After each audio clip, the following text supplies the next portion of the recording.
Ano pong opinion nyo bilang pastor sa homosexuality, particularly sa pagiging bakla? Sa akin, yung homosexuality o pagiging bakla, hindi naman ako against, no? Pero katulad nga ng sinabi, ang bakla, nagiging bakla lamang siya kung siya ay pumapatol na sa kapwa niya lalaki o nagkukumit na siya ng kasalanan. Ibig sabihin, pumapasok na yung tinatawag na sex. Kailan po nagiging masama ang pagiging bakla? Yung pagiging bakla, nagiging masama yan sa pamamagitan ng kanyang ginagawa. Ibig sabihin, kung sa kanyang pisikal na pangangatawan, siya ay malambot, ngunit hindi naman siya gumagawa ng isang bagay na pagkakasala o hindi naman siya nakikipagtali sa kapwa niya lalaki, siguro hindi pa siya matatawag na bakla talaga. Ano pong masasabi nyo sa mga nagsasabi na ang simbahan daw po ay bias pagdating sa mga bakla? Sa tingin ko, kaya lang naman nila nasasabi yun dahil na dun sa ginagawa.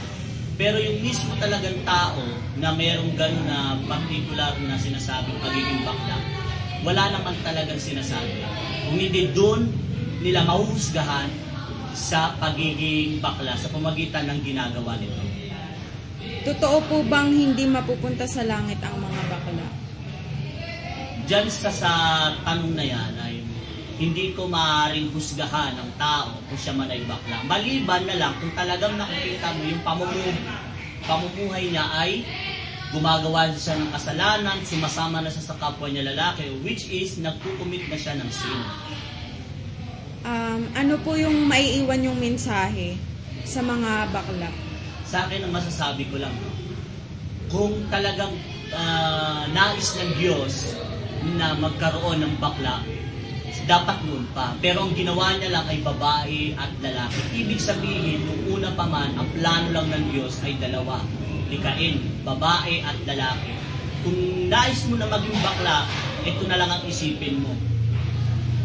Sa habang buhay ba na itatagal mo dito sa mundo, yan ba talaga ang ikakasaya mo? O yan lang ba talaga yung gusto mo dahil meron kang nais patunayan sa sarili mo? Dapat lagi mong iisipin yan para sa